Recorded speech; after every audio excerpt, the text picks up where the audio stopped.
Morning po. So medyo iba yung intro ko ngayon, ano? Nakaligo agad ako. Pero that's because magsisimba kami ng jowa ko. And medyo late po ako nagising. Pag na-late po kasi ako nung punta ba, magtampo sa akin, ano? So Sunday, magsisimba po ako ngayon. Punta ako sa jowa ko hanggang alas 4 po yata ako doon. Alas 6. So habang nandun po ako, baka chill lang kami, ganun. Pero try ko pa rin po sundin yung diet ko habang nandun ako. Another thing, while I'm there, after I'm there, tsaka pa lang po ako mag-gym. So mga gabi na po ako makapag-gym. So baka hindi ko rin po mabideo kasi pag gabi po, doon po pinakamaraming tao sa gym. And pag uwi ko po galing sa gym, tsaka pa lang po magbabasa ng Bible. Tsaka i-edit ko yung video na to, tsaka yung kahapon. Kasi di din po ako napag-edit kahapon. So yun ano, see you na lang po. Bye!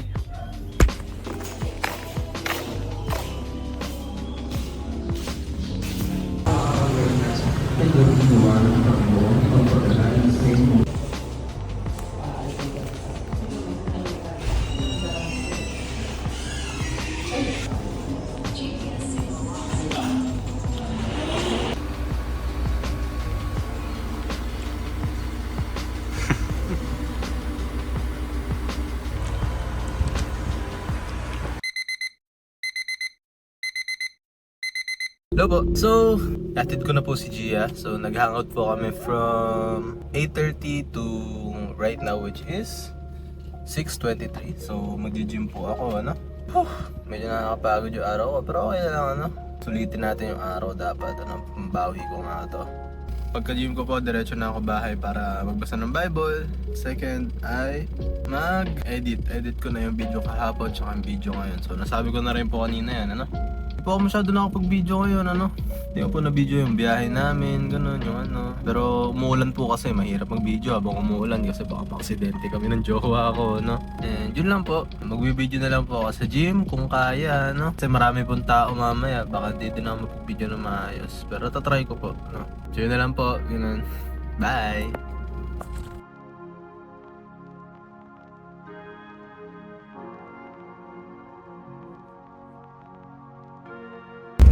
So ayun po, nasa gym na po ako. Ang oras po natin ngayon ay 7:07. Sabi ko nga po kanina, baka hindi po mapag-video masyado kasi marami pong tao, baka maano ko po sila. Pero tatry ko po mag-video kung may parang opportunity po, ano. So yun na lang guys, pag nag-workout ako. Bye!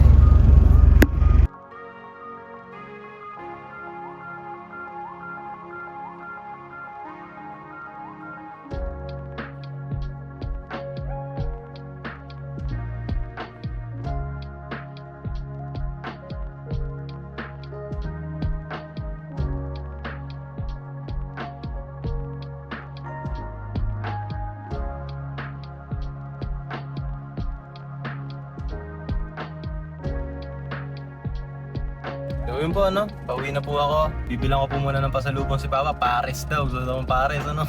Ayun, so bibili muna ako nun. Then diretso uwi. Then ligo. Then syempre, katapos ko maligo, basa Bible. Last one ay mag-e-edit ako ng 2 video. So papakita ko po yung footage na ine-edit ko yung unang video, yung isang video. Pero yung footage na ine-edit ko yung ngayong video, hindi ko po papakita kasi kailangan matapos ko muna mag-video bago ko ma-edit to. So yun lang po. See you na lang mamaya sa bahay. Bye-bye.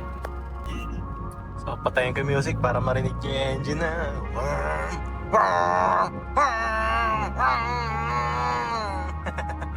Nakauwi na po ako guys. So kakain po ako, no? Kasi kanina na nandito yung girlfriend ko. At di po ako nakakain kasi natulog lang kami, no? Kakain po ako ngayon. Baka ko lang yung kainin ko. Yan si Papa. Hello ka nga pa. Nakakain po kami pares. Yun guys, see you na lang mamaya pag maliligo na ako. Bye! Gusto po ako kumain, so oras na para maligo. Boom!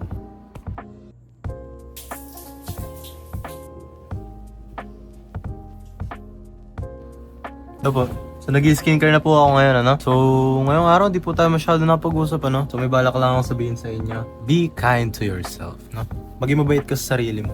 Kasi kung hindi ka magiging mabait sa sarili mo, hindi ka pwede mag-expect sa iba na maging mabait sa'yo. Pero at the same time, be hard on yourself. Parang i-motivate mo yung sarili mo to do better. Pero magpahinga ka rin and be human, you know? Hindi naman ibig sabihin pag lock-in ka, hindi ka na pwede magsaya. Of course, pwede pa rin, ano? Pero, syempre, huwag mong kakalimutan na mag-focus din sa sarili mo. Be kind sa sarili mo. Pero at the same time, mag-focus ka din sa sarili mo, no? Give love to yourself. Matagal po ako nag-struggle sa self-love. And one of the main reason is because hindi ako consistent. Tinatry ko magbago, hindi ko po magawa. And that is such a weakness na ako din yung may kasalanan, no? So I was so hard on myself for like years, no? Not really year, for like a year, no? Last year, lalo na last year, I was so hard on myself na hindi ko na nakita na ganito pala yung trato ko sa sarili ko, no? Parang hindi ko na nare-respeto yung sarili ko. So it was really hard to change. Ang hirap magbago pag yung sarili mo hindi naniniwala sa'yo. Ang hirap magbago pag yung sarili mo hindi naniniwala sa'yo. And kaya kailangan ikaw mismo maniwala at maging mabait ka sa sarili.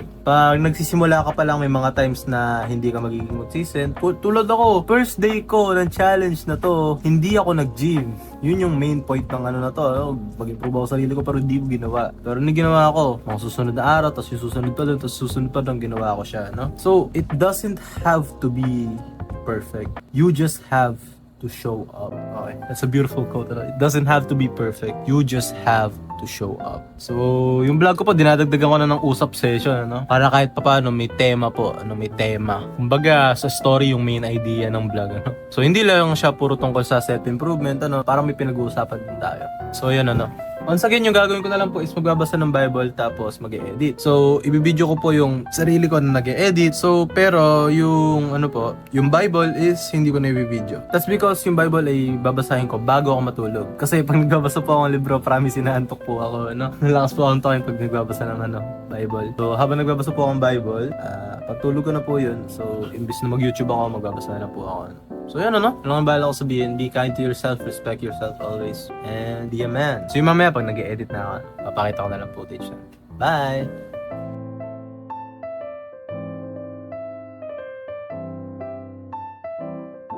Tapos na po mag-edit. Makikita nyo naman, parang iba na yung tsura ko, Nakakapat lahat, Pero yan, mas maganda na yung lighting natin ngayon kahit pa paano. So, hanggang dito na lang po yung video ko. Lagi nyo tandaan yung sinabi ko kanina, be kind to yourself always. And yun lang din yung tinatry kong gawin sa sarili ko, Maraming salamat po sa panonood. See you next time. Bye-bye.